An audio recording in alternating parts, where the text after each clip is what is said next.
নমস্কার সবাইকে, আমি পৌশালী। পৌষ সানশাইনের আবারও নতুন একটা ব্লগে আপনাদের সবাইকে জানাই অনেক স্বাগত। আশা করি আপনারা যে যেখান থেকেই আমার ভিডিওটি দেখছেন সবাই খুব ভালো আছেন আর সুস্থ আছেন। আজকে ঘুম ভেঙেছে 5:30টার দিকে, তবে 5:30টায় উঠে কিন্তু আমার বিশেষ কিছু লাভ হয়নি। কর্তামশাইয়ের মর্নিং ডিউটি ছিল, তাই সকাল সকাল উঠে ভেবেছিলাম বাসি কাজকর্মগুলো সেরে ওকে রেডি করে বের করে দেবো, তারপরে আমি একটুখানি রেস্ট নেব। কিন্তু উঠে ওর খাবারটা বানাতে না বানাতেই মেয়ে আবার ঘুম থেকে উঠে পড়েছিল, তাই বাসি কাজগুলো আর সারা হয়নি। শুধু ওকে টিফিনটা বানিয়ে রেডি করিয়ে বের করে দিয়েছিলাম। তারপরে এই যে এখন প্রায় 10টা মতো বাজে, মা মেয়েতে দুজনে উঠে পড়েছিলাম 8টার দিকে। আর তারপরে আজকে আবার আমার বাথরুম পরিষ্কার করারও দিন ছিল। সব কিছু করে নিয়েছি আর স্নান টান করে মাথায় শ্যাম্পু ট্যাম্পু করে এখন চলে এসেছি। আমি আবার সকালবেলা ঘুম থেকে উঠে পড়লে মেয়ের এই প্রবলেমটা প্রচুর পরিমাণে হয়। প্রত্যেক দিনই ভাবি জানেন যে একটু সকাল সকাল উঠে পড়বো আর কাজকর্মগুলো সেরে নেবো, তাতে করে দুপুরের দিকেই কষ্টটা আর হয় না। এখন যা বীভৎস গরম পড়েছে, দুপুরবেলা আর কোনো কাজ করতেই যেন ভালো লাগে না। ভালো লাগে না বললে হয়তো বিয়ের আগে চলতো, কিন্তু বিয়ের পরে ভালো লাগে না বললে তো আর চলবে না। আমার কাজগুলো তো আর কেউ এসে করে দেবে না, তাই অনেক কষ্ট সৃষ্টি করে আজকে দুপুরের লাঞ্চ টাঞ্চগুলো বানিয়ে ফেলেছি। আর এখন আপনাদের সাথে দেখা হচ্ছে একদম 12টার দিকে। আজকে আর সেরকম কিছু ভিডিও করিনি, কারণ এত গরম লাগছিল না, গ্যাসের কাছে দাঁড়িয়ে রান্না করতেই যেন হিমশিম খেয়ে যাচ্ছিলাম। তাই ভাবলাম আজকে কিচেনটা কিভাবে ডিপ ক্লিন করি সেটাই আপনাদের সাথে ভিডিওর মাধ্যমে শেয়ার করব। প্রত্যেক দিনই আপনাদেরকে দেখাই আমি বাড়ির প্রত্যেকটা কোণা কিভাবে গুছিয়ে গুছিয়ে রাখছি, কিন্তু একটা জিনিস আপনাদের সাথে অনেক দিনই আমার শেয়ার করা হয়নি, সেটা হলো আমার রান্নাঘর বা আমার কিচেন ক্লিনিংয়ের রুটিন। কারণ এই মুহূর্তে কিচেনটা আমার এইরকম একটা অবস্থাতে আছে, কিচেনে হাত দেওয়ার জন্য সাহসই হচ্ছে না। এই কিছুদিন আগে যে বাবার বাড়ি গিয়েছিলাম, আমার হাজব্যান্ড আমাকে মনে করিয়েছে যে তুমি এত জায়গা ক্লিন করো, কিন্তু এই গ্যাসটা এরকমভাবে কেন নোংরা রয়েছে। আসলে গ্যাসটা না আমার বিয়ের আগেকার গ্যাস, মানে আমার হাজব্যান্ড যখন ব্যাচেলার ছিল তখন এই গ্যাসটাও ব্যবহার করতো। আর তখন থেকে এতটা বেশি পরিমাণে নোংরা হয়েছিল, আমি অনেকবারই চেষ্টা করেছি একটু ভালোভাবে ক্লিন করার জন্য, কিন্তু এর থেকে বেশি আর করে উঠতে পারিনি। হয়তো বা আরেকটু বেশি সময় দিলে আমি এটাকে আরও বেশি ঝকঝকে করে তুলতে পারতাম। কিন্তু সত্যি কথা বলতে কি, রান্নার পরে না আমি এই গ্যাসের পেছনে সেরকম আর সময় দিতে পারি না। শুধু ওপরটা ক্লিন করে নিই আর একটা ভিজে কাপড় দিয়ে নিচটা শুধু মুছে নিই, কিন্তু তাতে দেখলাম কয়েকদিনের মধ্যে এতটা বেশি পরিমাণে ময়লা জমেছে যে আমার হাজব্যান্ডেরও চোখে পড়ে গিয়েছে। তাই আজকে ভাবলাম এই ভিনিগার আর জল আর ভিমবার আর বেকিং সোডা দিয়ে যে সলিউশনটা বানিয়ে রাখি সেটা দিয়ে এই গ্যাসটা ক্লিন করব। তো মোটামুটি কিছুটা পর্যায়ে আমি আনতে পেরেছি। 3-4 দিন পর পর এরকমভাবে ক্লিন করলে আশা করছি এটা একদম নতুনের মতো হয়ে যাবে। আর এই যে কাউন্টার টপটার অবস্থা কিন্তু আমার এরকম হয়ে রয়েছে, কিছুতেই কাউন্টার টপকে না আমি ক্লিন করে রাখতে পারছি না। মানে প্রত্যেক দিনই রান্নার পরে ভাবছি যে এটাকে আমি একটুখানি গুছিয়ে রাখবো, কিন্তু কোনো দিনই আর সম্ভব হচ্ছে না। কীরকম নোংরা হয়েছে দেখুন। প্রায় মাস 1.5 হয়ে গেল আমি কিচেন কাউন্টার টপকে ডিপ ক্লিনিং করিনি, ওই ওপর থেকে ক্লিন করে ছেড়ে দিয়েছিলাম।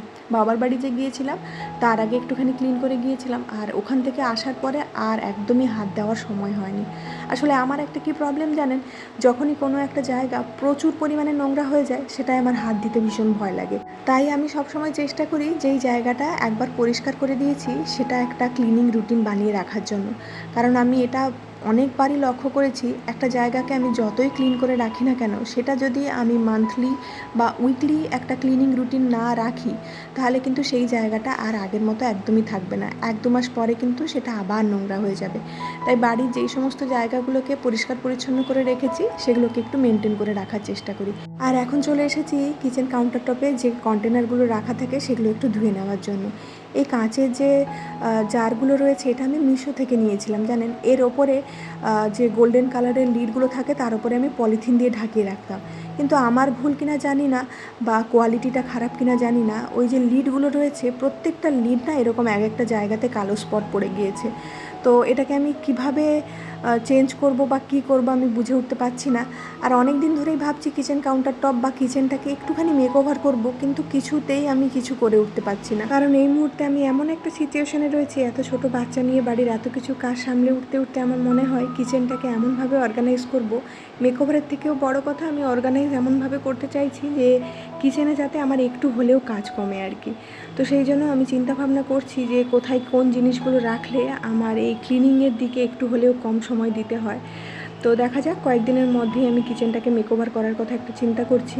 আর এই যে ওই সলিউশনটাকে নিয়ে, মানে ভিনিগার ওয়াটারের সলিউশনটাকে নিয়ে আমি চারিদিকের টাইলসগুলোতে ভালো করে লাগিয়ে দিলাম। আর এখন একটা স্কচ ব্রাইট দিয়ে ভালো করে ঘষে দিচ্ছি। আর কিছুক্ষণ আমি ওয়েট করব এটা লাগিয়ে রাখার পরে। যদিও এই টাইলসগুলো খুব একটা বেশি নোংরা হয়নি, কারণ আমি ডেলি বেসিসে এগুলোকে ক্লিন করে থাকি, কিন্তু যেই অংশগুলোতে আমার হাত পৌঁছয় না সেগুলোতে দেখলাম হালকা হালকা একটুখানি ধুলো জমে গিয়েছে। যেমন ধরুন এই জানালার সাইডের যে অংশগুলো, এগুলোতে তো আর রোজ হাত যায় না, তো যেদিনে ডিপ ক্লিনিং করি সেদিনে করে এই জায়গাগুলো ক্লিন করে থাকি। আপনাদের সবার কাছ থেকে আমি একটা হেল্প চাইছি, আপনারা যদি কেউ এইরকম ধরনের স্লাইডিং জানালা ইউজ করে থাকেন তাহলে আমাকে অবশ্যই কমেন্ট করে জানাবেন। কারণ এই উইন্ডোগুলোর এদিকটা আমি ক্লিন করতে পারলেও না, উল্টো দিকটা একদমই ক্লিন করতে পারছি না। মানে কিছু সলিউশনই খুঁজে পাচ্ছি না যে উইন্ডোর উল্টো দিকটা কীভাবে ক্লিন করব। তো আপনাদের কাছে যদি কিছু সলিউশন থাকে তাহলে আমাকে অবশ্যই কমেন্ট করে জানাবেন। জানালাটা আমি প্রথমে কাপড় দিয়ে ক্লিন করার চেষ্টা করছিলাম, কিন্তু দেখলাম একদমই ভালোভাবে পরিষ্কার হচ্ছে না, দাগ রয়ে যাচ্ছে। তো আবারও সেই কাঁচটাকে আমি খবরের কাগজ দিয়ে ভালো করে পরিষ্কার করে নিলাম। আর যে কোনো ধরনের কাঁচ আমি দেখেছি খবরের কাগজ দিয়ে পরিষ্কার করলে বেশ ভালো পরিষ্কার হয়। আমি যেহেতু অনেকটাই লম্বা রয়েছি, তাই কিচেন টাইলসগুলো প্রত্যেক দিন ক্লিন করতে আমাকে খুব একটা বেশি পরিশ্রম করতে হয় না। একটা ভিজে কাপড় নিয়ে প্রত্যেক দিন রান্নার পরে আমি এরকমভাবে মুছে নেই।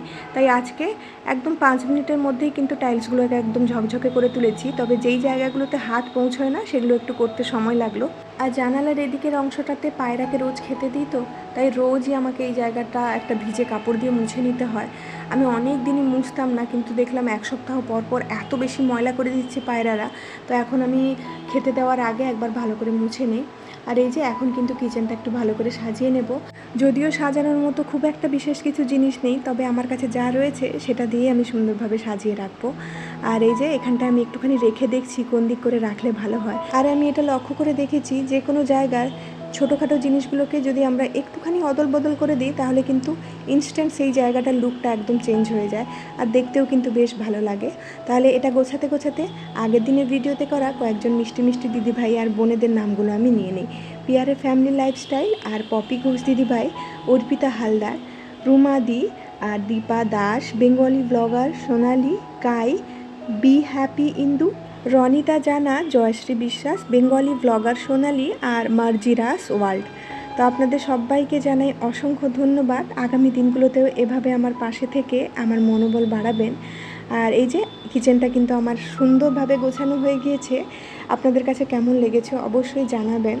আপাতত এরকমভাবেই গুছিয়ে রাখলাম, এরকমভাবেই কিছুদিন ব্যবহার করে দেখব, যদি ঠিক লাগে তাহলে এরকম থাকবে, তা না হলে কিন্তু আবার কিছুদিনের মধ্যে চেঞ্জ করে ফেলবো। কিচেন একটা এমন জায়গা যেখানে কাজ করতে করতে বোঝা যায় যে আমরা কেমনভাবে কাজ করছি বা কীরকমভাবে কাজ করতে স্বাচ্ছন্দ্য বোধ করছি। তো সেরকমভাবেই কিন্তু কিচেনটাকে ধীরে ধীরে সাজিয়ে নিতে হয়। আর এই যে যতক্ষণ এই সমস্ত কাজবাজ করছিলাম, মেয়েকে একটু বাবার কাছে রেখেছিলাম, আর দেখুন তার অবস্থা। ওর বাবার কাছে যদি এরকম কাজের সময় কিছুক্ষণের জন্য রাখি তাহলে ওর বাবা কী করে, ওর মন মতো সমস্ত জিনিস ওর হাতের কাছে দিয়ে দেয় যাতে ও শান্ত হয়ে বসে থাকে। তো পাউডারটা চাইছিল, পাউডার দিয়েছে, আর তাতে করে খেলাধুলো করে এরকম হয়ে গিয়েছে। তো ওকে কোনো রকম পরিষ্কার করে ঘুম করিয়ে এসেছি, আর এখন বিকেলবেলার যে ঘরটা ঝাড়ু দেওয়ার থাকে সেটা দিয়ে নিচ্ছি। বিকেলবেলা আমার সেরকম আজকাল বিশ্রাম নেওয়ার একদমই সময় হয় না, আর আমার ক্ষেত্রে এই প্রবলেমটা প্রচুরই হয়। আমি যদি কোনো কাজ ফেলে রেখে ঘুমোই তাহলে কিন্তু একদমই শান্তি মনে ঘুমোতে পারি না। তো যতক্ষণ না কাজগুলো কমপ্লিট করছি ততক্ষণ যেন আমার মনে হয় আমার গলার কাছে কিছু একটা আটকে রয়েছে। আসলে সকাল থেকে কাজ করতে করতে সন্ধ্যের পরে না আমার সেরকম কাজ করতে একদমই ইচ্ছে করে না, তাই মনে হয় সন্ধ্যের আগে যতটা পারি কাজ এগিয়ে রাখার জন্য। আর এই তো আমার কিন্তু ঝাড়ু মোছা সমস্ত কমপ্লিট হয়ে গিয়েছে। এখন চলে এসেছি বেসিনটাকে একটু মুছে নেওয়ার জন্য। প্রত্যেক দিন তো বেসিনটা ক্লিন করি না, মানে স্ক্রচ ব্রাইট দিয়ে ঘষে পরিষ্কার করি না। তো আজকাল আমি কি করি, ইউজ করার পরে না একটা ভিজে কাপড় দিয়ে বেসিনটাকে এরকমভাবে মুছে নিই। তাতে করে জলের দাগটাও পড়ে না, আর দেখতেও খুব একটা খারাপ লাগে না। যেহেতু সাদা বেসিন তাই একটুখানি ময়লা হলেই বড্ড বেশি চোখে লাগে। আর এই কয়েকটা কাজ করতে করতে দেখলাম মেয়েও ঘুম থেকে উঠে গিয়েছে, তো ওর খাবারটাও বানিয়ে নেব। তার আগে ভাবলাম কয়েকটা জামা কাপড় শুকিয়ে গিয়েছে, সেগুলো একটু ফোল্ড করে জায়গাতে রেখে দিই। এখন প্রায় সন্ধে হয়ে এসেছে, একটু পরেই সন্ধে দিতে যাব, তাই যতটা পাচ্ছি কাজগুলো ঝটপট এগিয়ে রেখে দিচ্ছি। আমাদের গল্পকথা থেকে সুস্মিতা জিজ্ঞেস করেছিল যে জামা কাপড়গুলো বা বেডশিটকে ফোল্ড করে আমি বেডের তলায় রেখে কিছু উপকার পাচ্ছি কিনা। সত্যি কিন্তু ভীষণ উপকার পেয়েছি। বেডশিটগুলো একদম আয়রন করার মতো হয়ে যায়। এত সুন্দর একটা টিপসের জন্য তোমাকে অনেক ধন্যবাদ জানাই। আর এখন সন্ধেবেলা সন্ধে টন্ধে দিয়ে একটুখানি ক্যান্ডেল জ্বালিয়ে নিজেদের মতো করে সময় কাটাচ্ছি। আর আজকের মতো তাহলে আপনাদের থেকে এখানেই বিদায় নিচ্ছি। খুব শিগগিরই দেখা হচ্ছে নেক্সট আরেকটি ব্লগে। ততক্ষণের জন্য সবাই খুব ভালো থাকবেন, সবাইকে খুব ভালো রাখবেন আর নিজের যত্ন রাখবেন। আর সন্ধ্যের এই মোমবাতির আলোতে আমার রুমটা কেমন লাগছে অবশ্যই জানাবেন। টাটা।